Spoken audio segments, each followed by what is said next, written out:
Good evening, one and all. We welcome you all to the international webinar series on holistic health, well-being, and sustainable development.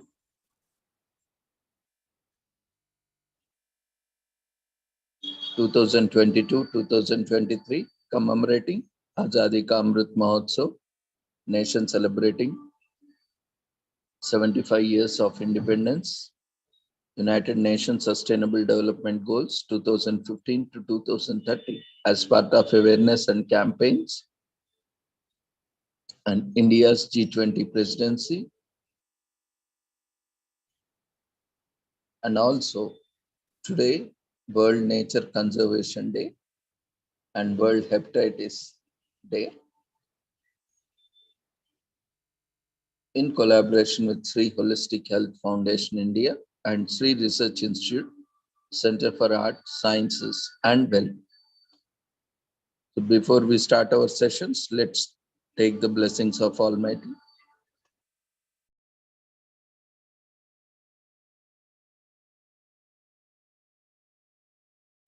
कुरुत्वं कल्याणम् आरोग्यं धनसम्पदः शुभं कुरुत्वं कल्याणम् आरोग्यं धनसम्पदः शत्रुबुद्धिविनाशाय दीपज्योतिर्नमोऽस्तुते दीपज्योतिर्नमोऽस्तुते शुभं कुरुत्वं कल्याणम् आरोग्यं धनसम्पदः शुभं कुरुत्वं कल्याणम् आरोग्यं धनसम्पदः.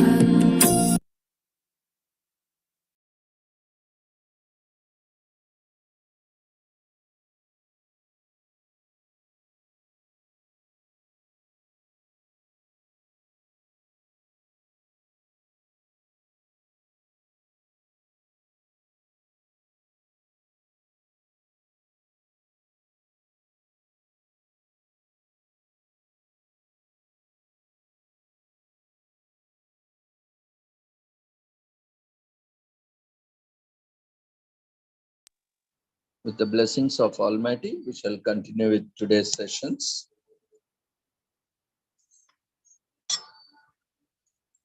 Today, we are commemorating World Nature Conservation Day, which stresses the need for preserving a healthy environment and natural resources to maintain a stable and healthy society. Saving plants and animals that face the threat of extinction is one of the primary goals of World Nature Conservation. Also, this emphasizes keeping the various components of nature, such as flora, fauna, energy resources, soil, water, and air intact. So, World Nature Conservation Day underlines the need for preserving the environment for future generations. So therefore, we all are tasked with the need to leave a healthy planet for those coming after us to enjoy for future generations. Human activities have a devastating impact on natural vegetation and other resources. The quest for rapid industrialization and cutting down of forest cover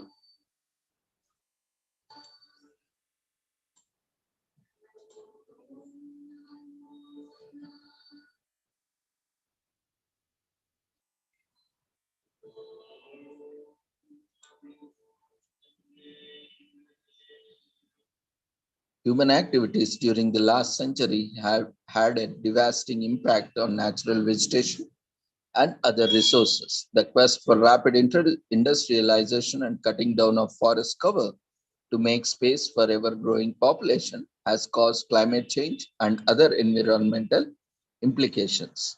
As much as awareness about environmental conservation has increased in the past few years, there is a still long way to go before positive steps show their results. In recent times, the need for conserving the environment has become more evident.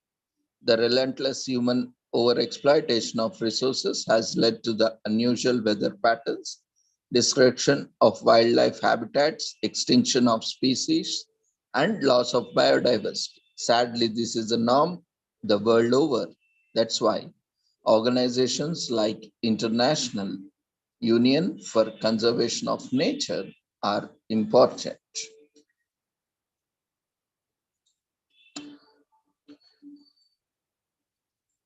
In the first decade of its existence, the organization focused on examining how human activities affected the nature. It also promoted the use of environmental impact assessments, which have been widely adopted across industries. In the 1960s and 1970s, most of the IUCN's work was directed towards the protection of species and their habitats. In 1964, the IUCN founded the IUCN Red List of Threatened Species, which is currently the world's most comprehensive data source on the risk of global extinction of species. In the 2000s, the IUCN introduced nature-based solutions. These are actions that conserve nature while addressing global challenges such as climate change, security of food and water, and poverty elevation. The IUCN is currently the world's largest and most diverse environmental network. In 2018, the European Union, completely restricts the outdoor use of three neonicotinoids, a type of pesticides, since 2018, which is a buzzing victory. 31 gray wolves from Western Canada are released into Yellowstone National Park 40 years after they were wiped out by the people in between 1995 and 1996, making gray wolves return. The Endangered Species Act is passed to encourage the conservation of ecosystems upon which threatened and endangered species rely for survival. In 1973, which is a law to protect threatened species. The establishment of nature's conservation body in Fontainebleau, a small town in France, the International Union for Conservation of Nature is established on October 5th, 1948. Conservation can be broadly divided into two types: in situ conservation, that is, conservation of habitats, species, and ecosystems where they naturally occur, and ex situ conservation in the context of natural habitats, that is, through zoos, botanical gardens, and seed banks, etc. Basically, in situ means wherever they are naturally, ex situ means by constructing or by rehabilitating them at an other place. So conservation promotes the sustainable use of nature by humans for activities such as logging, hunting, or mining, while preservation means protecting nature from human use. Biodiversity is vital for a flourishing natural world as well as supporting economies, livelihoods, food security, and health of the humans. Conserving water is important because it keeps water clean and pure while protecting the environment. Plastic is cheap but very and also very convenient to use, but it comes with environment implications. Plastic products are non-biodegradable and are an eyesore in our surroundings. Switch to products made of degradable and natural components instead. With the fast changing pace of technology, people buy new electronic items without thinking about where the old products end up. Most of the e-waste produced is improperly disposed of. Aim to reduce your e-waste and look for recycling options before buying new products. One of the biggest effects of climate change has been decreasing level of safe drinking water. Simple steps like turning off water taps when not in use and save thousands of gallons of water in a year. The extinction is happening on a massive scale. Around 1 million species of planets and animals are nearly extinct. Over 12.5 of the landmass of the earth is dedicated to natural reserves, The UK, US, India, South Africa, Brazil, and Australia suffer an annual combined loss of $316 billion due to invasive species. The WWF Living Planet Report 2020 states that there has been an average 68% drop in the global population sizes of birds, amphibians, fish, mammals, and reptiles between 1970 and 2060. Freshwater wildlife species populations are declining disproportionately faster than others, decreasing by an average of 84% between 1970 and 2008. Sometimes people become unconsciously reckless in their interactions with the environment. This day is a reminder to treat the earth with respect. It reminds us to stay mindful. The natural world has suffered so much destruction at the hands of human beings. World's Nature Conservation Day protects the environment from further harm. It protects the environment. It's a chance to make a real impact. Conservation can sometimes feel like an abstract concept. This day helps us put things into perspective and make tangible positive changes. So let's take a pledge to protect and conserve our natural resources, nature, environment, and planet, because it is our future. If we continue to destroying, then we are digging our own grave in.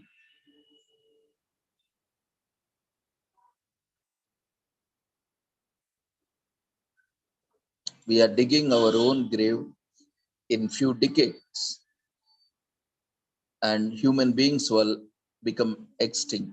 So all these developments which were happening since 3 centuries or 300 years will be of no use if we don't considerably or sustainably use the natural resources and protect the environment. And because all these developments are only beneficial for the human beings, and once human beings extinct, all these will become of no use, putting everything into trash, destroying the environment, and environment will be happily reviving itself to the normalcy. Sometimes no management is the best management, as nature can take care of itself, as it has been taking care from billions and millions of years, until human beings started exploiting and destroying the nature and the environment and also the planet.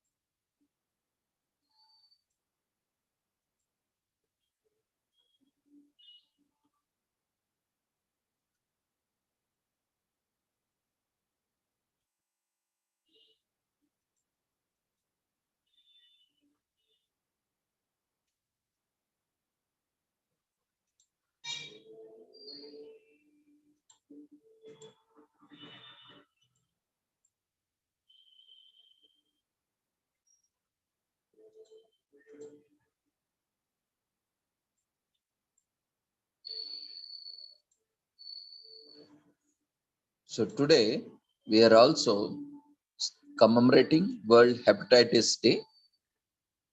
Is an opportunity on 28 July every year to step up national and international efforts on hepatitis, encourage actions and engagement by individuals, partners, and the public, and highlight the need for a greater global response, as outlined in the World Health Organization's Global Hepatitis Report of 2017. The day of 28 July was chosen because it is the birthday of Nobel Prize winning scientist Dr. Berich Blumberg, who discovered hepatitis B virus, HBV, and developed a diagnostic test and vaccine for the virus. Low coverage of testing and treatment is the most important gap to be addressed in order to achieve the global elimination goals by 2030. So this year, the theme for World Hepatitis Day 2023 is One Life and One Liver.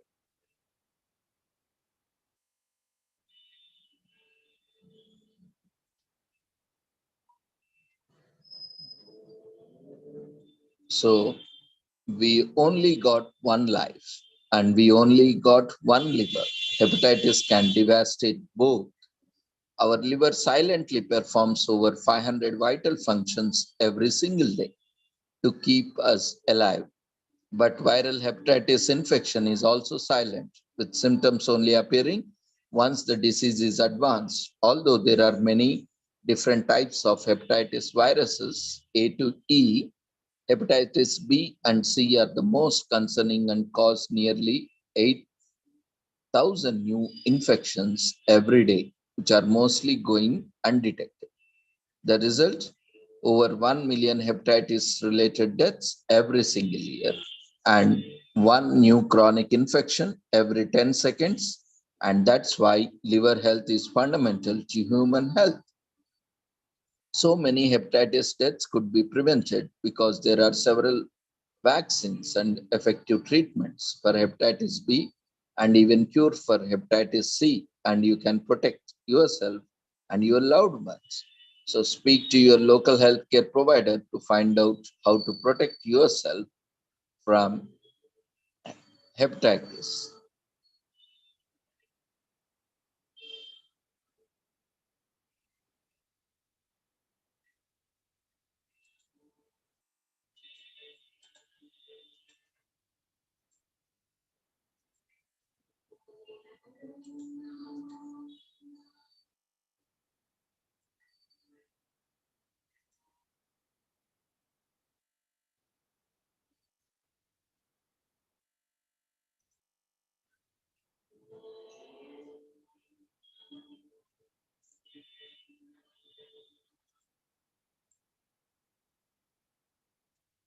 Hepatitis is an inflammation of the liver that is caused by a variety of infectious viruses and non-infectious agents leading to a range of health problems, some of which can be fatal.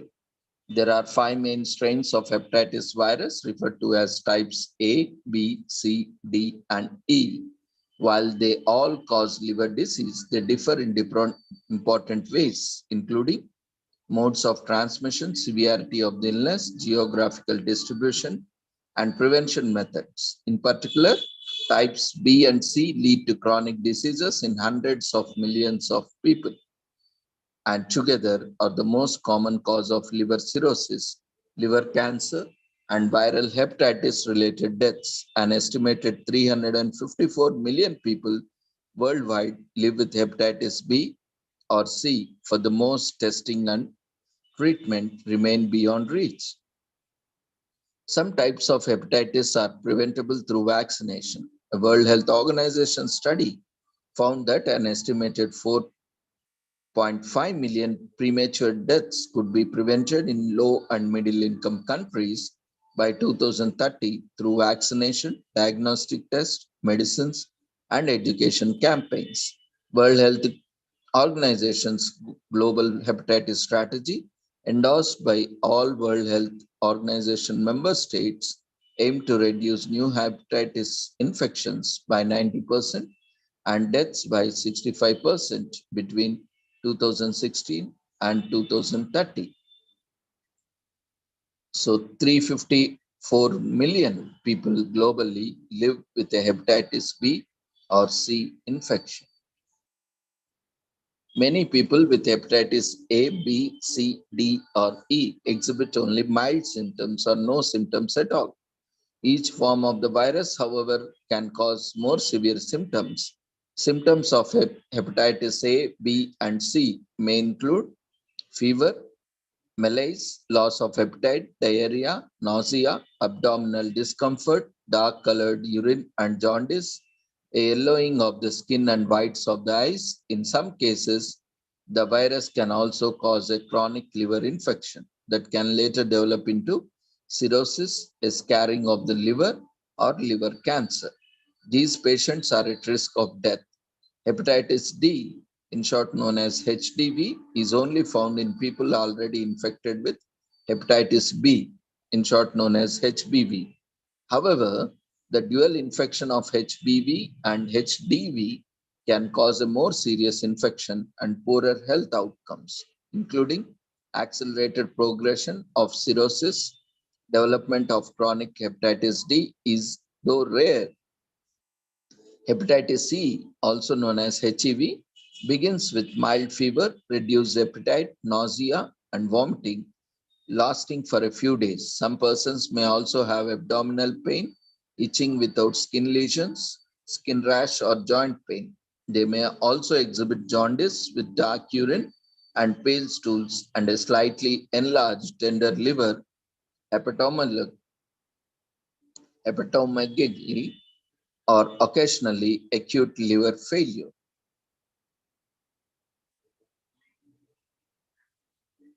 Generally, this tender liver is known as hepatomegaly.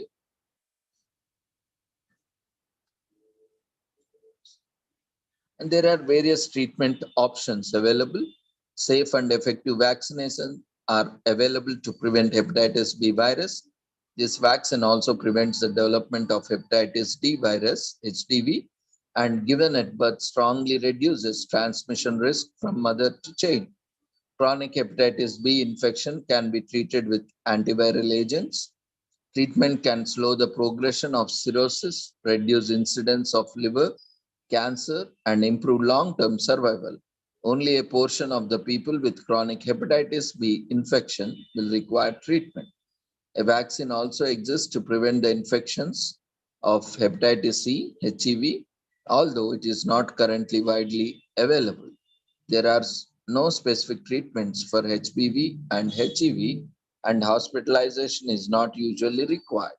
It is advised to avoid unnecessary medications due to the negative effect on liver function caused by these infections. Hepatitis C, HCV can cause both acute and chronic infection. Some people recover on their own, while others develop a life-threatening infection or further complications, including cirrhosis of cancer. There is no vaccine for hepatitis C. Antiviral medicines can cure more than 95% of the persons with hepatitis C infection, thereby reducing the risk of death from cirrhosis and liver cancer. But access to diagnosis and treatment remains low. Hepatitis A virus, in short known as HIV, is most common in low and middle income countries due to reduced access to clean and reliable water sources and increased risk of contaminated food. A safe and effective vaccine is available to prevent hepatitis, and most HIV infections are mild, with the majority of people recovering fully and developing immunity to further infection. However, these infections can also rarely be severe and life-threatening due to risk of liver failure.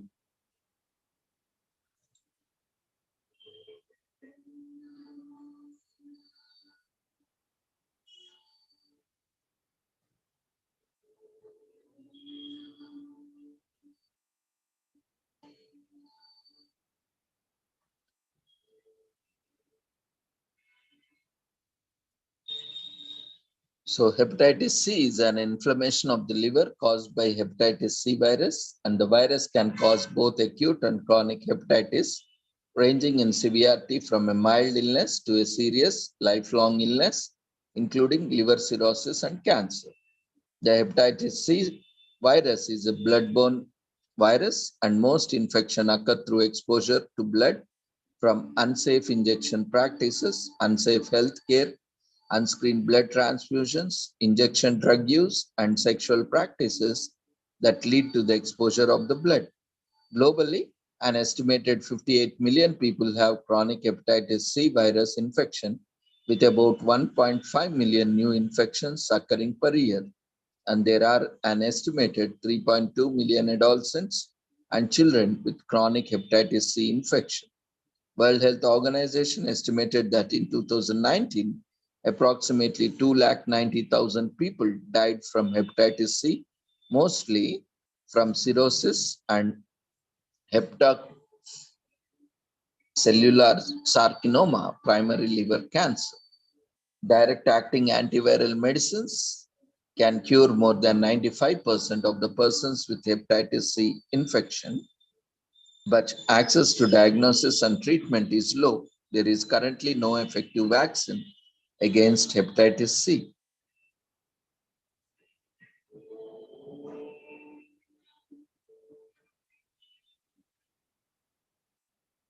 HCV infection is diagnosed in two steps: testing for anti-HCV antibodies within a serological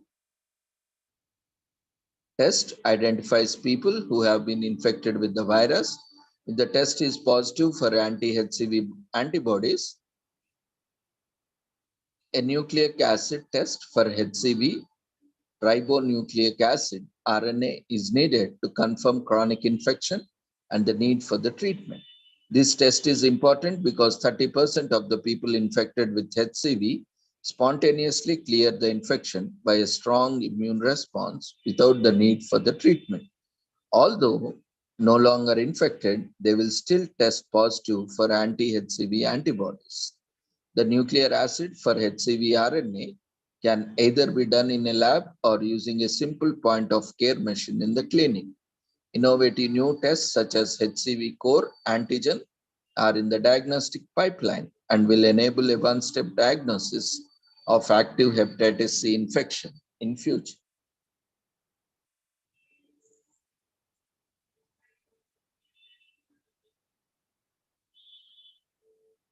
So the best way to prevent the disease is to avoid contact with the virus. Extra care should be taken in healthcare settings and for the people who are with a higher risk of hepatitis virus infection. People at higher risk include those who inject drugs, men who have sex with men, and those living with HIV. Ways to prevent hepatitis include safe and appropriate use of healthcare injections, safe handling and disposal of needles and medical waste, harm reduction services for people who inject drugs, such as needle exchange programs, substance use counseling, and use of opiate agonist therapy, OAT. Testing of donated blood for the hepatitis C virus and other virus, training of health personnel, training safe sex by using barrier methods such as condoms. World Health Organization is working in the following areas to support countries in moving towards achieving the global hepatitis goals under the Sustainable Development Agenda. Raising awareness, promoting partnership and mobilizing resources, formulating evidence-based policy and data for action, increase health equities within the hepatitis response, preventing transmission, scaling up screening, care and treatment services. World Health Organization organizes the annual Hepatitis Day campaign as one of its 9 flagship annual health campaigns to increase awareness and understanding of the viral hepatitis.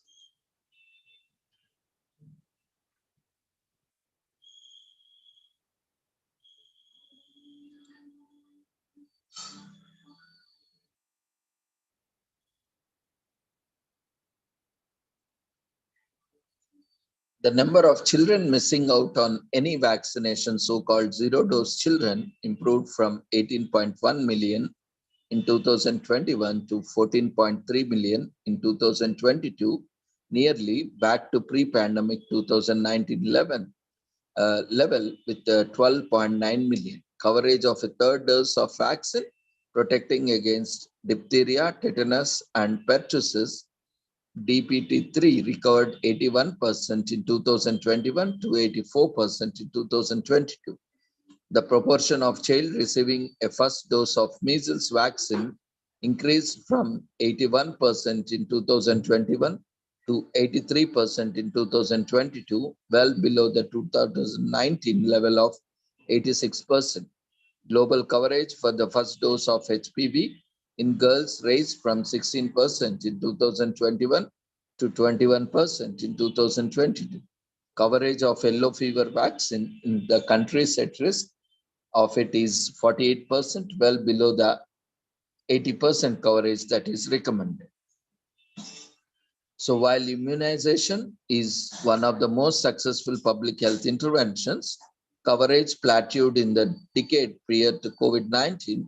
The COVID-19 pandemic associated disruptions and vaccination efforts strained health systems in 2020 and 2021, resulting in dramatic setbacks.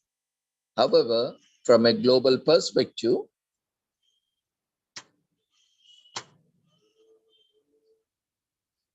recovery in the horizon is 2022. Diphtheria, pertussis, tetanus, DTP immunization coverage almost recovered to 2019 levels.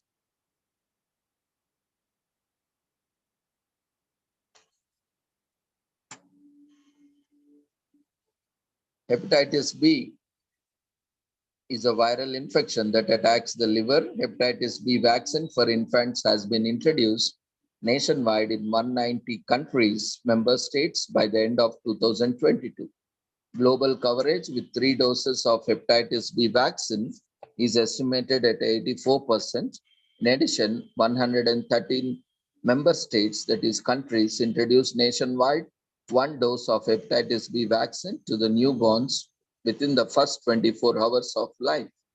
Global coverage is 45% and is as high as 80% in the World Health Organization Western Pacific region, and while only it is estimated at 18% in the World Health Organization African region.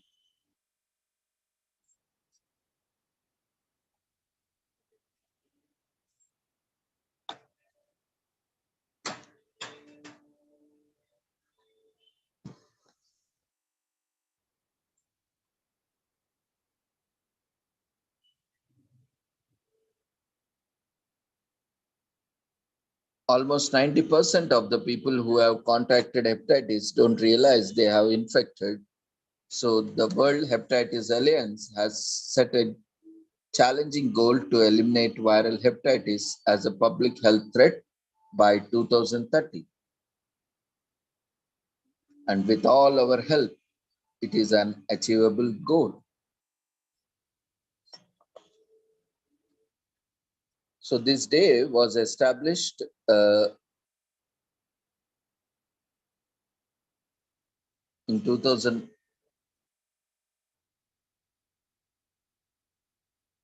The World Hepatitis Alliance established this day in 2008, but it was only originally held on May 19th. The date moved to July 28th in 2010 after the World Health Assembly decided to commemorate the birthday of Barrett Samuel Blumberg, an American physician who discovered hepatitis B in the 60s, eventually winning a Nobel Prize for his work on virus and its vaccine.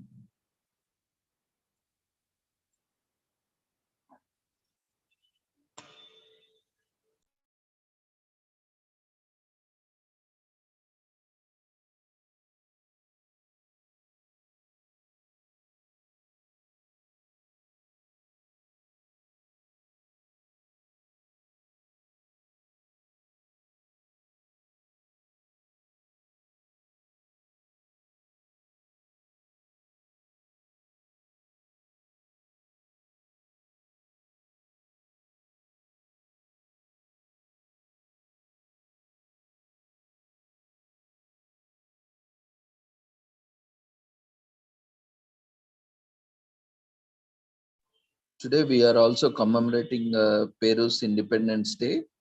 On this day, Peru has obtained independence. And today is also one more commemoration related to nature. It is Love Parks Week. That is from 28 July to August 4th in UK. The goal of Love Parks Week is to get as many people as possible, young and old, out into the great outdoors to take advantage of their local park. A park is an excellent place to get some fresh air and boost your mental health, and you will also be doing your part to preserve your local park resources for future generations by making it regular use of them. So take a walk or walk your dog to the nearest park and appreciate its many benefits along with your children or grandchildren or even with your spouse. So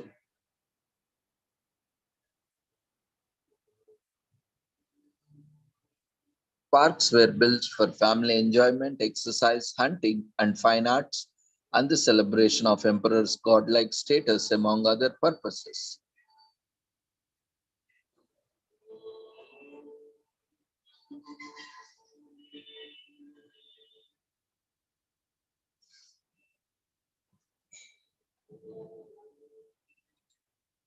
So the government of a country designates a specific region as a national park for the protection of the natural environment. A national park can be established for recreational or historical objectives as well as for scientific or historic goals. Parks help to provide locations for individuals of the community to come outside and be healthy and thereby encouraging them to live a better lifestyle. Research indicates that parks can reduce crime, promote psychological well being, relieve stress, boost immunity, increase efficiency, and promote healing. The favorable impacts of people's well being, especially in densely populated environment, cannot be overstated. So, respect the workers in the park. Start your initiatives or amplify the problems of your local parks face by bringing attention to the issues that parks are experiencing with the local councillors. Meaningful changes can be implemented in the way parks are administered. Issues such as funding or climate change can be raised. Elderly people who have easy access to parks can enjoy nature, are more satisfied with their location than those who do not. Parks and green areas keep air quality, temperature, and flood control in check and stress related illness are less common in those who frequently visit urban green spaces. Increased levels of physical and mental fitness can be achieved throughout outdoor activities performed in parks as well as by stimulating higher cognitive functions. Parks make a wonderful home for the birds and insects as they are rich in trees, plants, and other essential components of wildlife, flora, and fauna. Parks improve the quality of life in neighborhood by providing space for popular sports to encourage physical activity. They offer hiking paths and other amenities. This is especially crucial for low-income households and others who cannot afford a gym membership or exercise programs. Playing in parks help children improve hand-eye or eye-hand coordination, which is important for their overall health and well-being, resulting in them being more stable both emotionally and mentally. Parks are also fantastic places for parents and children to get to know each other and establish new friendships. There are numerous ways in which parks can unite a community as you can meet new people and get to know them better. The park can be maintained and cleaned by a group of volunteers, or you can talk about how to keep the park safe while also having a good time with others, thus bringing people together and strengthening the community.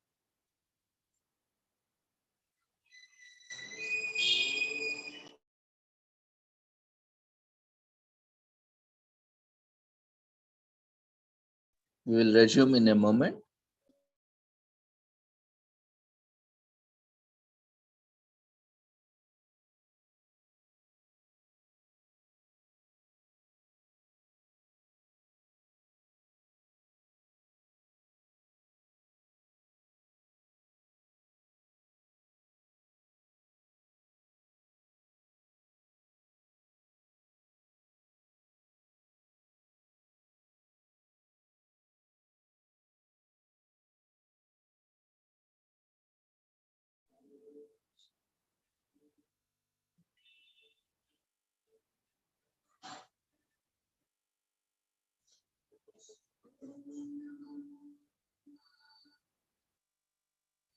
Today, We are also commemorating anniversary of the fall of fascism and freedom day in San Marino,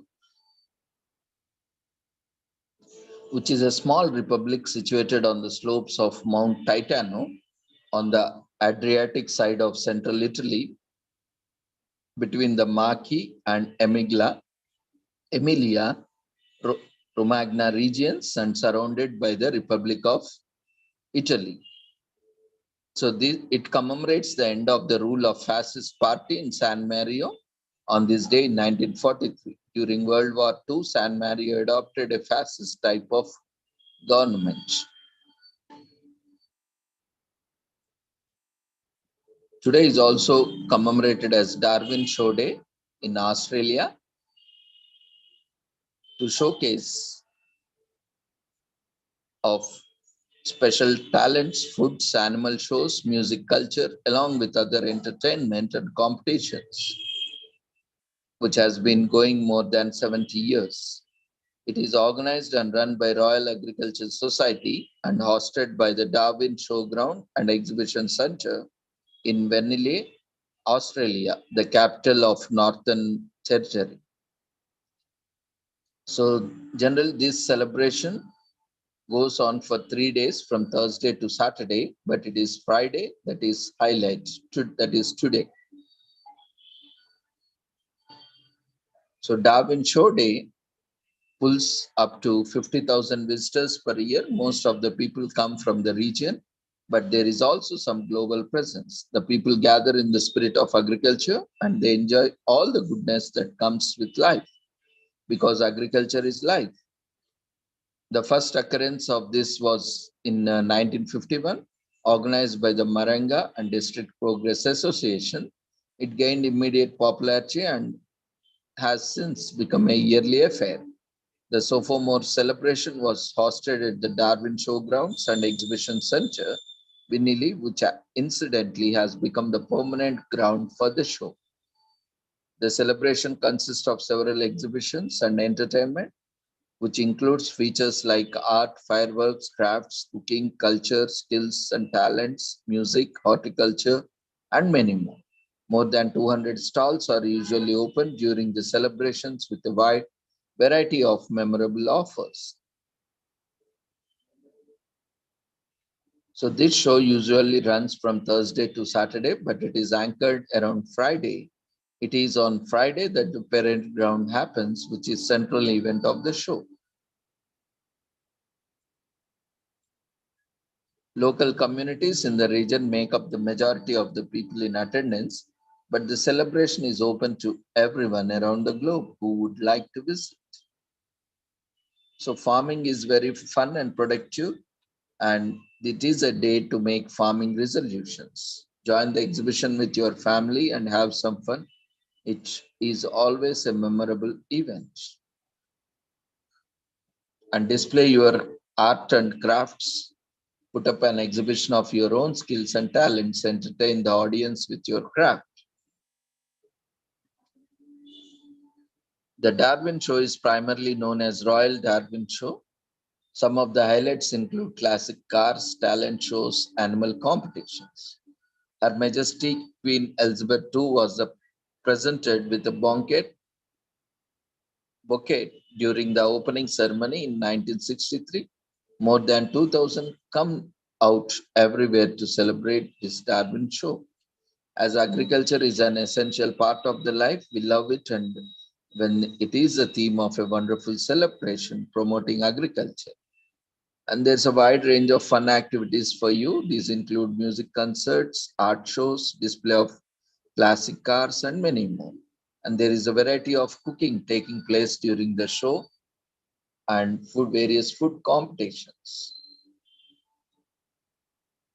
Today is also commemorated as National Milk Chocolate Day, whether solid chocolate, either powdered, liquid, or condensed milk. It's known as milk chocolate, and it is most popular member of the chocolate family with good reason. It's creamy, smooth, and mostly used in candy bars. It's believed that mid 1800s milk chocolate was first created as a beverage in Germany.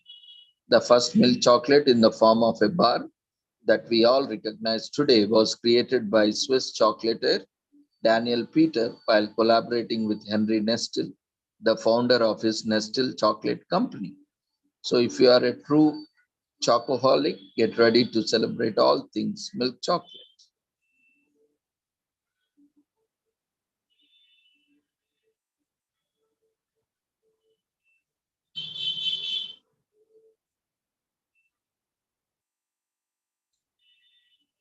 So, today is also commemorated as National Soccer Day in US. It honors and celebrates soccer, one of the world's most competitive and popular sports. Every year, more than 17 million, around 5% Americans watch soccer matches during National Football League. The irresistible urge to kick a rock lying by our feet is something we all have in common, and a soccer ball is just a bigger but less heavy version of round stone. So, following that logic, every civilization has its own version of soccer from the time immemorial. People in ancient China played a type of soccer known as suju, using a ball made of leather and feathers. So suju later spread to Japan, where it is known as kemari. Similarly, Aztecs played a ritualistic game called olama, in which the ball was considered a symbol of the sun, and the captain of losing team was sometimes sacrificed to the gods. Later, Mesoamericans used rubber balls, which were absent in other cultures, to play a similar game. In its modern form, soccer can be traced back to London. It was played in two styles, rugby and Eton. In the beginning, the game rules were liberal and there weren't many restraints, so many people participated in the sport. However, the lack of rules often led to heated matches and fatal injuries. Eventually, the game's violent nature and serious injury all led to countrywide ban. Yet, the game was so popular that restrictions were lifted instantly. So, a few centuries later, in 1863, the first football association was formed in London. The association standardized and established the first version of soccer rules. They also banned use of hands in the game and created standards for the size and weight of the ball used in the game. The new set of rules and standards divided the game into two classes, football and rugby. Rugby allows players to hold the ball in their hands and run, but soccer does not. Over the time, game's popularity spread from England to its colonies, such as what it is known as in the US. So Pierluigi Collina, an Italian former football referee, was named FIFA's best referee of the year 6 consecutive times. He is widely considered to be the best soccer referee of all time. China has the highest number of soccer fans at 187 million. In terms of participation, soccer is the fourth most popular sport in the US. Soccer has been banned several times throughout the history due to its violent nature,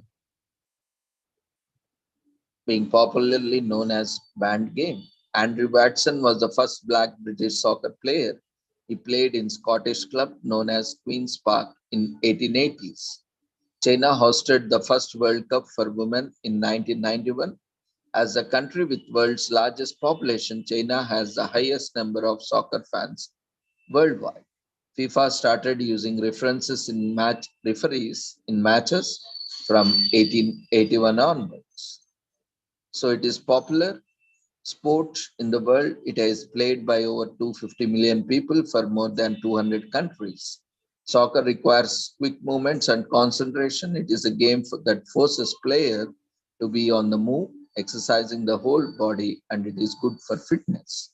Soccer is one of the world's oldest still played games. It has been over 2000 years since the first soccer ball was kicked across the earth, and it has a long history. Today is also commemorated as Systems Administrator Appreciation Day in US, celebrates the professionals who are working around the clock in order to keep our virtual world running. System administrators are people who take care of installing and troubleshooting anything and everything related to IT. They also keep up with regular technological advancements, upgrading all devices accordingly. These IT professionals, having learned from the experience, allow companies, both small and big, to reach out to their target audience without any technical issues. This is why the job of a system administrator is indispensable. You can show your appreciation for the IT professionals by throwing them a party or doing their bidding for a day.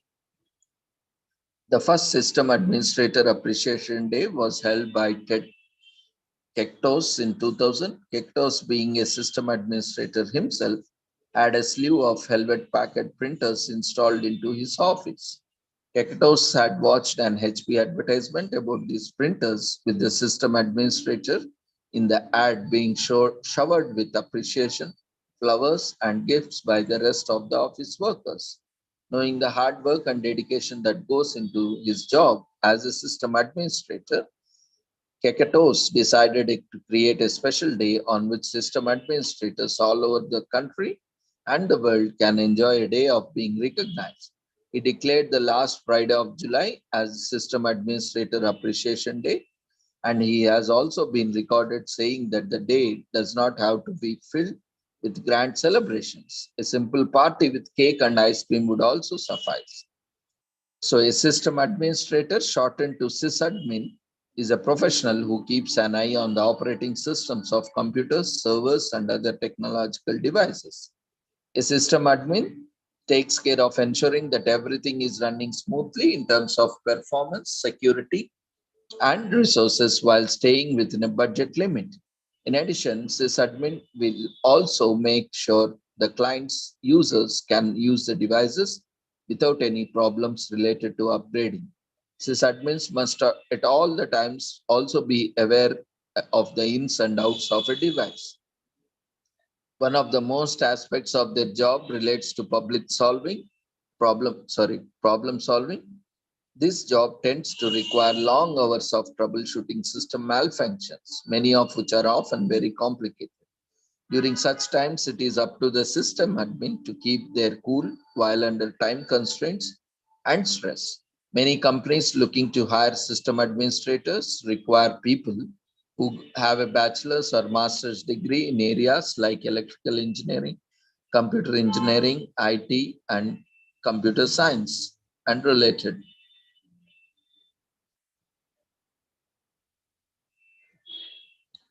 So Paul Outlet creates the idea for the first search engine through which people all over the world are able to access information with card catalogs that others have filled in. So the first search engine is created in 1934. Vannevar Bush, Vannevar Bush, a US scientist, develops the Mimics concept where people are able to compare side-by-side screens about related subjects for early hyperlinks in 1945. Ted Nelson and Douglas Engelbart separately suggest creating computerized versions of hyperlinks for ease of access in 1950. Business and offices are now attempting to connect globally using the wireless technology of Ethernet in 1970s. So a system administrator will solve issues related to IT systems of an organization. They will install and support all servers and devices, including printers, multiple user computer systems, LANs, WANs, etc. A system administrator can level up by becoming a system architect based on the company's budget, needs, and growth goals. A system architect is typically responsible for planning and composing said company's IT system. Depends on the situation at the office. Mostly, a system administrator will work normal 9 to 5 from Monday to Friday. However, if a problem crops up and it requires their full attention, the system administrators will have to stay behind at work until it is resolved. So, one of the best ways to show someone your appreciation for them is to tell them. You can say a few words in the honor, or you can prepare a speech to let them know how essential they are for our office daily operations. You can make it fun and quickie by composing ode or a poem. Many people think Firefox logo is a fox, but it is in fact a red panda. Like all cool things, Google is famous for. The company is also famous for hiring goats to eat and mow the grass at their Mountain View headquarters. The word robot has a sense origin that loosely translates to forced labor. In 1980s, you could still send an email without using www, as few internet pages available were all numbered with emails being found on the page number 7776. When the internet was still new to the public, you could get a domain of your choice free of cost. So it's a celebration of system administrators, technology, and internet.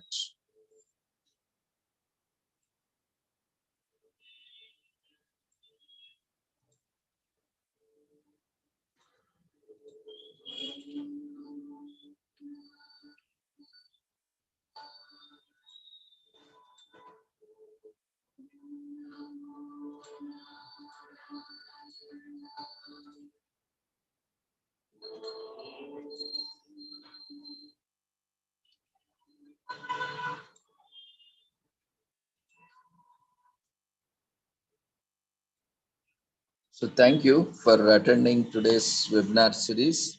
So with this, we end today's commemorations. So we request everyone to quickly fill up the feedback form before you leave the session today. And we also request you to register, if not registered for today's webinar series. All the certificates will be issued at once. So no need to worry about the certificates. Certificates will be available for download as and when they are issued. So thank you everyone. See you all tomorrow. From tomorrow and day after tomorrow, we have 2 days international conference. So we request everyone to actively participate and present. So see you all tomorrow. Take care. Good night.